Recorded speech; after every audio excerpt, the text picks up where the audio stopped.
Hey, it's Katherine from Brandequip Designs, and today I want to talk to you a little bit about a book that I literally just finished reading called Design Like Apple. Now, I actually picked this up the other weekend when I was visiting my brother in Washington, and he just had it. He hadn't been reading it, so he lent it to me, and I'm like, hey. I tend to wake up early in the morning, so I started reading it, honestly, and I didn't quite finish. And so he's like, here, just take it with you and bring it back sometime later. And since, he's my brother, I figured why not? So, I actually just wanted to tell you a little bit about this because I thought it was so incredible in the way that it really just pinpointed or gave me the words for some things that, have been on my mind. So, regarding design. And one of the reasons for this is because the approach that I like to take with design, strategy first, design second, is really about, getting clear on your brand and diving really deep. I have a whole thing about the 5 pillars of powerful brands, which you can get on my website. It's thebrandequip.com/5-pillars.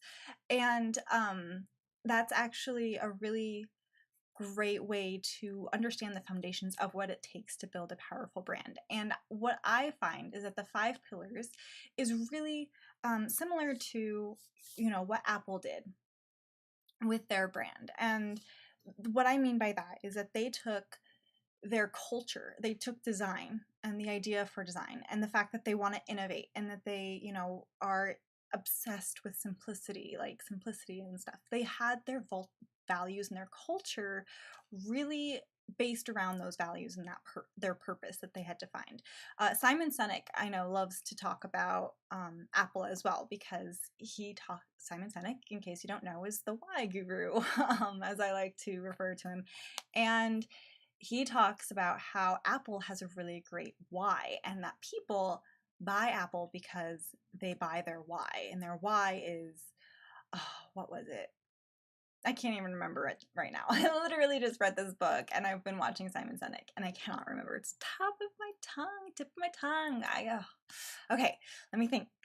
I think it's, their why is to think different. They take it like throughout all of these different manifestations of their culture, their company, their products, their services, and it attracts people who think differently. Like they want to be a part of their think different group.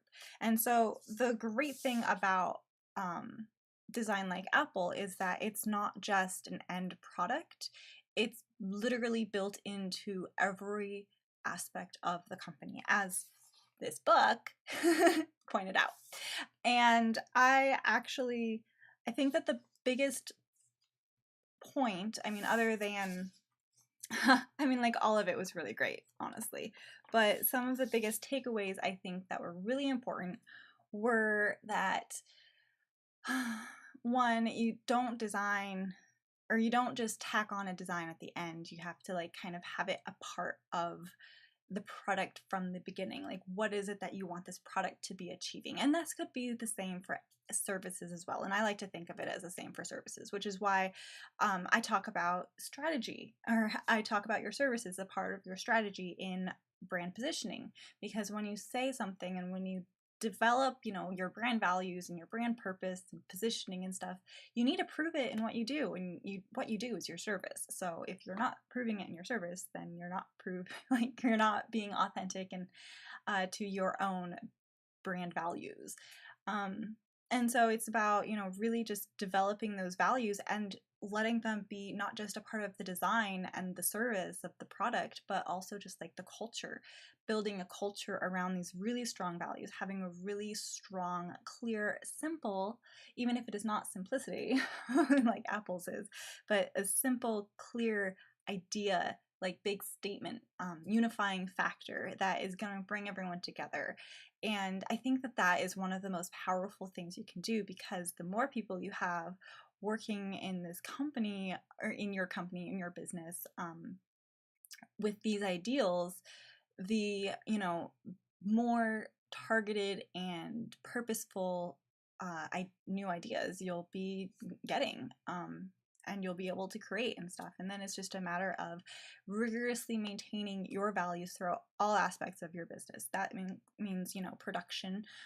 So when you're developing a new service or a new product, through how you treat people, how you interact with your employees, but also with your customers, and, you know, just taking it all the way, where your money is going for your business, and just, it's about honoring those values. And that's why I say purpose-driven branding is the right type of branding. I am not afraid to say, like, there is a wrong and a right way to brand, and purpose-driven is the right way, because it's about building a brand that can evolve with you. Because when it's built on a purpose and on values, then you can shift your brand to evolve with the changing times, grow with you, grow with the future, but it doesn't lose its power, it doesn't lose its presence, because it's still at the core the same thing.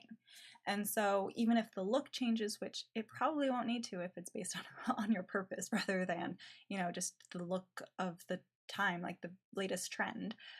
So if you build a brand that is purposeful, and, you know, the values that you instill in the brand in the very beginning, and build your brand around, and take those values into the rest of your company, into the culture, into your services, into the way you interact with people, into the way you offer and complete services, and just in general every aspect of your business that you possibly can, then you're going to be creating a brand like Apple's, in that it is purpose driven and focused and clear, and can gain a following of people who just absolutely love what it is that you're all about.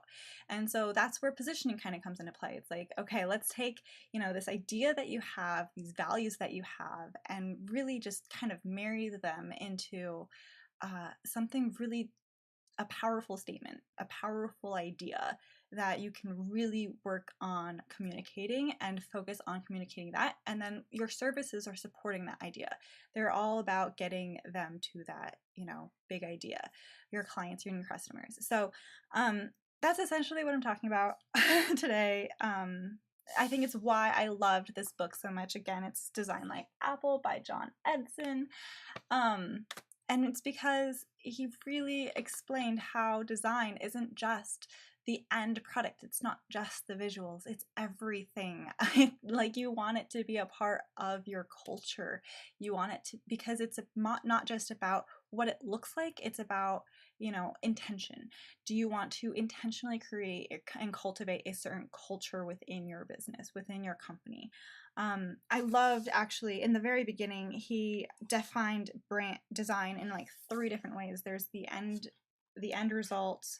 Hang on, let me see if I can find that really quick. Oh, paging through. Okay. So he says that he likes to think of design as both a process and an outcome, which is, I think, great, like I've just been saying. As a process, design is a verb, or how an object was created. An outcome, it's a noun. The object itself, such as the computer in the case of Apple, or such as the brand or like design for the service materials and stuff. And then he also says that he likes to think of it as an experimental mindset, a way of thinking. And that's really what it comes down to with Apple, is that they used design as not just a product and like an outcome, like not just a verb and a noun, but also as a way of thinking.